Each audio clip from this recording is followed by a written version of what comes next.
आज हम पढ़ेंगे पाठ एक कहानी यह भी। इस पाठ को हम एनिमेशन के साथ बहुत इजी मेथड से समझने वाले हैं और सिर्फ इतना ही नहीं, इसी चैप्टर के एक्सरसाइज क्वेश्चन, इसी चैप्टर के इंपॉर्टेंट क्वेश्चंस और इसी चैप्टर के एमसीक्यू टाइप क्वेश्चंस भी हम इसी वीडियो में बात करेंगे। तो आज हमारे साथ अंत तक बने रहिएगा। तो आइए शुरू करते हैं। नमस्ते, मेरा नाम आशीष है। देखो बच्चों, इस पाठ की लेखिका है मन्नू भंडारी। मन्नू भंडारी जी ने अपने ही बारे में पूरा पाठ लिखा है। अपने बारे में क्या क्या?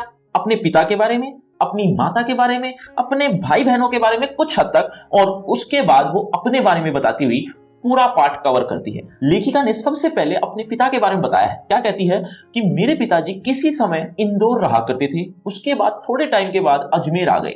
इंदौर में क्या क्या उनके साथ था वो सुनो। इंदौर में उनका बहुत मान सम्मान था, प्रतिष्ठा थी, आर्थिक स्थिति भी अच्छी थी, यानी बहुत संपन्न परिवार था, बहुत अच्छा बीत रहा था। लेकिन एक बार उन्हें बहुत बड़ा आर्थिक झटका लगा, यानी पैसों का बहुत बड़ा लॉस हो गया। उसके बाद वो इंदौर से अजमेर आ गए। अजमेर में जब वो आए तो उनके व्यवहार में भी बहुत परिवर्तन देखने को मिला। एक तो बहुत पैसों का लॉस होना, उसके बाद जगह का परिवर्तन होना, इस तरह की कुल मिलाकर उनका व्यवहार बदल गया। जहां वो सकारात्मक सोच रखते थे वो अब नकारात्मकता में बदलती चली गई। बहुत क्रोधित भी रहने लगी, जब तब अपनी पत्नी पर, बच्चों पर गुस्सा करते, बात बात पर शक करते। कहने का मतलब कि उनके पिताजी के व्यवहार में बहुत बड़ा परिवर्तन आया। बच्चों, लेखिका का नाम मैंने अभी थोड़ी देर पहले बताया था, जल्दी से कमेंट करके बताओ। देखना चाहता हूं कितने बच्चे ध्यान से मेरी बातें सुन रहे हैं। अब लेखिका की मां के बारे में सुनो। लेखिका की मां अनपढ़ थी, बहुत मतलब एक टिपिकली जो मां होती है वैसी मां थी।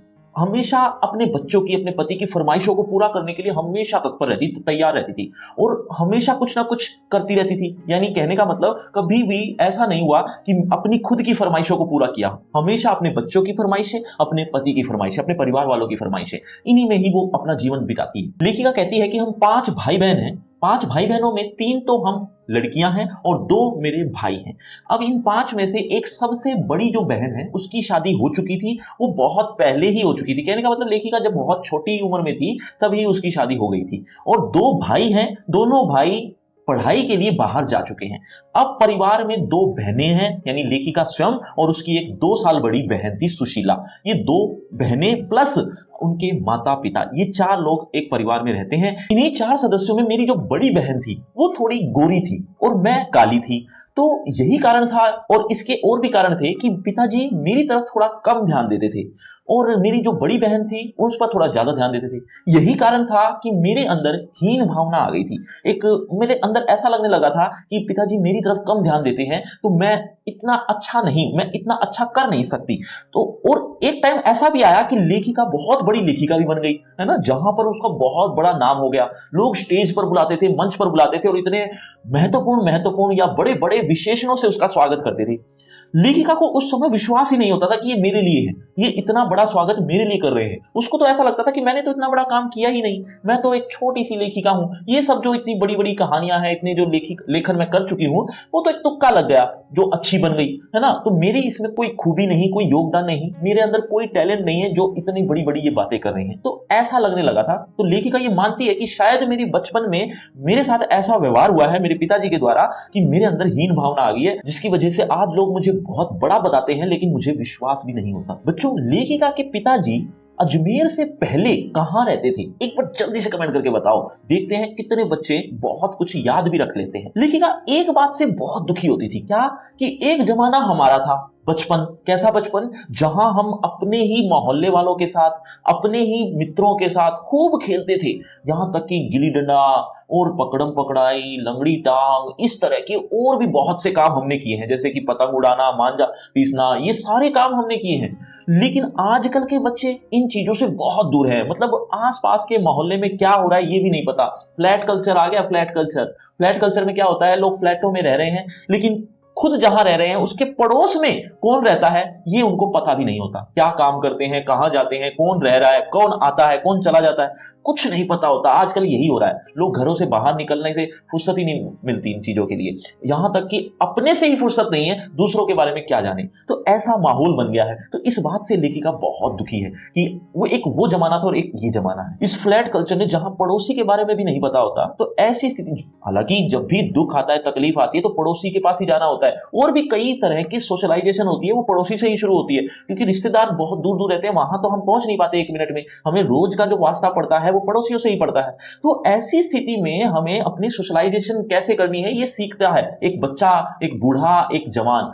खासतौर पे बच्चे की बात करें तो बच्चा वहां से ही तो सोशलाइज होता है, तो वो चीजें वो सीख नहीं पाता है। तो इस चीजों से कितने नुकसान हो रहे हैं। लेखिका अपने बारे में सोचती है, अगर मैं ऐसी स्थिति में होती, यानी फ्लैट कल्चर जैसे सिस्टम में होती जहां मुझे पड़ोसी के बारे में भी नहीं पता, ऐसी स्थिति में मैं बहुत सी कहानियां लिख भी नहीं पाती। क्यों? क्योंकि मेरी बहुत सी कहानियों के जो पात्र है ना वो इसी मोहल्ले के हैं जहां मैं रही हूं। तो ऐसी बड़ी बड़ी कहानियां तो मैं लिख ही नहीं पाती। और ऐसा नहीं था कि हमें बहुत बड़ी छूट थी कि हम कहीं पर भी आ जा सकते थे।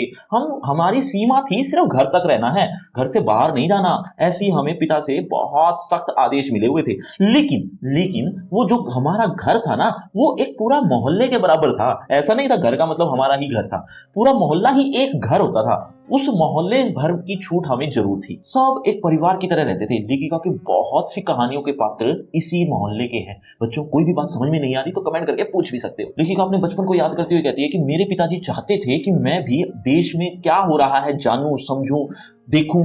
और ऐसा ही नहीं था, लेखिका के घर में ही राजनीतिक बैठक होती थी। राजनीतिक जितनी भी बैठकें होती थी वो घर पर ही होती थी। किस तरह की राजनीतिक बैठक? ये वो समय था जब अंग्रेजों का शासन होता था, तो देश में बहुत से आंदोलन हो रहे थे, यानी 44-45 के दिन रहे होंगे।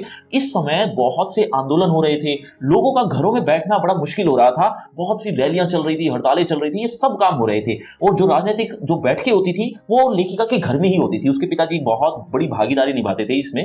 तो लेखिका के पिताजी चाहते थे कि लेखिका रसोई से दूर रहे। रसोई को तो वो भटियार खाना कहते थे। भटियार खाना वो होता है जहां हमेशा भट्टी जलती रहती है, तो ऐसे स्थान से अपने आप को वो दूर रखने के लिए कहते थे कि अपने आप को दूर रखो। भटियार खाने में अपनी जिंदगी झोंकना, एक तरह से अपने टैलेंट को जला देना है, तो अपने टैलेंट को मत खत्म करो। इसीलिए वो लेखिका को कहते थे कि जितनी भी राजनीतिक बैठक उनके घर में ही हो रही है उन्हीं में वो बैठे, देखे, समझे, ये वो चाहते थे। और ये ध्यान, यानी पिता का ध्यान लेखिका पर तब गया जब उससे 2 साल बड़ी सुशीला की शादी हो गई। अब वो अकेली रह गई, तब उसके पिताजी उस पर इस तरह की बातें बताया करते थे, ध्यान देते थे। जैसा कि बताया कि सन 1945 के आसपास की ये कहानी है, तो उस समय आजादी का आंदोलन सिर चढ़कर बोल रहा था और हर एक के मन में बहुत बड़ा जोश था। बच्चों, लेखिका के कितने भाई बहन थे जल्दी से कमेंट करके बताओ, देखना चाहता हूं अब तक भी कितने बच्चे ध्यान से सुन रहे हैं। लेखिका जब अगले साल कॉलेज में आई तो उसकी एक प्राध्यापिका, उसकी एक लेक्चरर, उसकी एक टीचर, नाम था शीला अग्रवाल, उससे वो मिली। शीला अग्रवाल से लेखिका बहुत प्रभावित हुई। प्रभावित किस वजह से? उन्होंने उसे 2 बातें सिखाई। पहला, साहित्य लेखन करना। साहित्य को इंग्लिश में लिटरेचर कहते हैं। लिटरेचर में क्या क्या चीजें आती हैं? जैसे कहानियां, निबंध लेखन, उपन्यास, ये सारी चीजें साहित्य लेखन ही होता है। यानी कवि, कवित्री, लेखक, लेखिका जो लेखन करते हैं इसे ही साहित्य लेखन कहते हैं। तो साहित्य लेखन करना सिखाया शीला अग्रवाल ने। एक बात तो ये थी। और दूसरी, आजादी के आंदोलन में कैसे हिस्सा लेना है, क्या क्या वो कर सकती है, ऐसा लेखिका को बहुत मोटिवेशन मिली वहां से।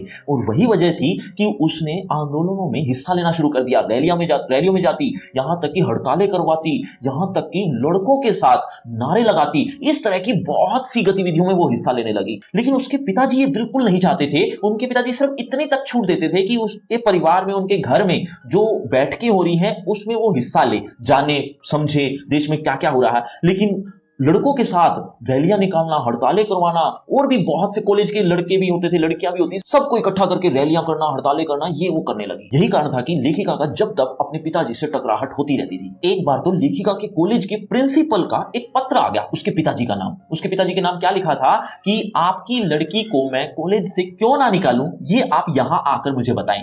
आपकी लड़की का व्यवहार अच्छा नहीं है। उसके पिताजी अब आग बबूला हो गए, बहुत गुस्से में हो गए। गुस्से में वो अब कॉलेज में गए। कॉलेज की प्रिंसिपल ने उन्हें बताया कि आपकी लड़की का व्यवहार अच्छा नहीं है। उसकी एक आवाज पर सारी लड़कियां इकट्ठी हो जाती हैं, हुड़दंग करने लगती हैं, रैलियां निकालती हैं।